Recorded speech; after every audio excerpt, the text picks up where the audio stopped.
ಬೆಂಗಳೂರಿನಲ್ಲಿ ಧಾರಾಕಾರ ಮಳೆ ಆಗ್ತಾ ಇದೆ. ನೀವು ನೋಡ್ಬೋದು ಯಾವ ರೀತಿಯಾದಂತಹ ಒಂದು ಮಳೆ ಇಲ್ಲಿ ಬೀಳ್ತಾ ಇದೆ ಅಂತ ನೋಡೋದಾದ್ರೆ ಸದ್ಯ ನಾವು ಬೆಂಗಳೂರಿನ KR ಸರ್ಕಲ್ನಲ್ಲಿ ಇದ್ದೀವಿ. ಇಲ್ಲಿ ಯಾವ ರೀತಿಯಾದಂಥ ಒಂದು ಟ್ರಾಫಿಕ್ ಜಾಮ್ ಕೂಡ ಇಲ್ಲಿ ಉಂಟಾಗಿರ್ತಕ್ಕಂಥದ್ದು ಕೂಡ ನಮಗೆ ಕಂಡು ಬರ್ತಾ ಇದೆ. ಜನರು ಸಾಕಷ್ಟು ಸಂಖ್ಯೆಯಲ್ಲಿ ಅಂದರೆ ಇವತ್ತು ಭಾನುವಾರ ಇರೋದ್ರಿಂದ ಎಲ್ಲರೂ ಕೂಡ ಒಂದು ಹೋಟ್ಲಿಗೆ ಆಗಿರ್ಬೋದು ಎಲ್ಲಾದರೂ ಹೋಗಿರ್ತಾರೆ. ಆ ಸಂದರ್ಭದಲ್ಲಿ ಇವತ್ತು ಬರೋದಕ್ಕೆ ಲೇಟ್ ಆಗಿರೋ ಕಾರಣದಿಂದ ಎಲ್ಲರೂ ಕೂಡ ಒಂದು ಟ್ರಾಫಿಕ್ನಲ್ಲಿ ಸಿಲುಕಾಕಿರ್ತಕ್ಕಂಥದ್ದು ಕೂಡ ನಮಗೆ ಕಂಡು ಬರ್ತಿದೆ. ಮತ್ತೊಂದು ಕಡೆ ನೀವು ನೋಡ್ಬೋದು ಬೆಂಗಳೂರಿನ BBMPಯಿಂದ ಒಂದು ಆದೇಶ ಹೊರಡಿಸಲಾಗಿತ್ತು. KR ಸರ್ಕಲ್ ಆಗಿರ್ಬೋದು, ಮತ್ತೊಂದಾಗಿರ್ಬೋದು, ಮಗದೊಂದಾಗಿರ್ಬೋದು ಎಲ್ಲ ಅಂಡರ್ ಪಾಸ್ಗಳಲ್ಲಿ ಒಂದು ಬ್ಯಾರಿಕೇಡ್ಗಳನ್ನು ಹಾಕಿ ಅಳವಡಿಸಿ ಒಂದು ಕ್ಲೋಸನ್ನು ಮಾಡಬೇಕು ಅನ್ನೋ ನಿಯಮವನ್ನು ಹೊರಡಿಸಿದ್ರು. ಆದರೆ ಇಲ್ಲಿ ಬ್ಯಾರಿಕೇಡ್ಗಳು ಈಗ ಸದ್ಯ ಏನು ಏಷ್ಯಾನೆಟ್ ಸುವರ್ಣ ನ್ಯೂಸ್ ಕ್ಯಾಮ್ರಾ ಬಂತು, ಈ ಕ್ಯಾಮ್ರಾ ಬಂದ ಬೆನ್ನಲ್ಲಿ ಎಲ್ಲವೂ ಕೂಡ ಇಲ್ಲಿ ಬ್ಯಾರಿಕೇಡ್ಗಳನ್ನ ಹಾಕಿ ಸಿದ್ಧತೆ ಮಾಡಲಾಗ್ತಾ ಇದೆ. ನೀವು ನೋಡ್ಬೋದು ದೃಶ್ಯಾವಳಿಗಳು ಇಬ್ಬರು ಕೂಡ ನಮ್ಮ ಕಣ್ಣು ಮುಂದೆನೇ ಬಿದ್ದರು. ಸೊ ಅದು ಕೂಡ ನಮಗೆ ಒಂದು ವಿಜುವಲ್ ಆಗಿ ನಮಗೆ ಸಿಗ್ತಾ ಬಂತು. ಆದರೆ ಇಲ್ಲಿ ಏನು ನಾವು ರೆಡ್ ಕಲರ್ ಒಂದು ಲೈನನ್ನು ನೋಡ್ತಾ ಇದ್ದೀವಿ, ಆ ಲೈನ್ ಮೇಲೆ ನೀರು ಬಂದರೆ ಇಲ್ಲಿ ಯಾರೂ ಕೂಡ ಈ ಕಡೆ ಬರೋ ಹಾಗಿಲ್ಲ ಅನ್ನೋ ಒಂದು ರೂಲ್ಸನ್ನು ಮಾಡಿದ್ದು. ಆದರೂ ಕೂಡ ಬ್ಯಾರಿಕೇಡ್ ಹಾಕದೇ ಇರೋ ಹಿನ್ನೆಲೆಯಲ್ಲಿ ಜನರು ಈ ಕಡೆ ಬರ್ತಾ ಇರ್ತಕ್ಕಂಥದ್ದು ಕೂಡ ನಮಗೆ ಕಂಡು ಬರ್ತಾ ಇದೆ.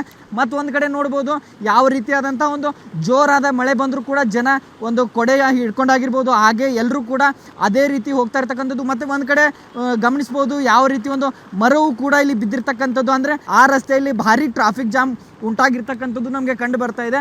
ಮತ್ತು ಇದೇ ರೀತಿ ಸುಮಾರು ದಿನಗಳ ಕಾಲ ಮಳೆ ಇರ್ತಕ್ಕಂಥದ್ದು ಕೂಡ ನಮಗೆ ಕಂಡು ಬರ್ತಾ ಇದೆ. ಮತ್ತು ರಾಜ್ಯ ಹವಾಮಾನ ಇಲಾಖೆಯಿಂದ ಒಂದು ಮಳೆ ಮುನ್ಸೂಚನೆ ನೀಡಿದೆ. ಈಗಾಗಲೇ ಕೇರಳ ರಾಜ್ಯಕ್ಕೆ ಮುಂಗಾರು ಮಳೆ ಬಂದಿರೋ ಕಾರಣದಿಂದ ಬೆಂಗಳೂರಿಗೂ ಕೂಡ ಮುಂಗಾರು ಮಳೆ ಆರಂಭವಾಗಿದೆ ಅಂತ ಹೇಳ್ತಾ ಕ್ಯಾಮ್ರಾ ಪರ್ಸನ್ ಜಗದೀಶ್ ಜೊತೆ ನಟರಾಜ್, ಏಷ್ಯಾನೆಟ್ ಸುವರ್ಣ ನ್ಯೂಸ್, ಬೆಂಗಳೂರು.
ಇದು ಏಷ್ಯಾನೆಟ್ ನ್ಯೂಸ್ ನೆಟ್ವರ್ಕ್ ಪ್ರಸ್ತುತಿ. ನೀವು ನೋಡ್ತಿದ್ದೀರಾ ಏಷ್ಯಾನೆಟ್ ಸುವರ್ಣ ನ್ಯೂಸ್.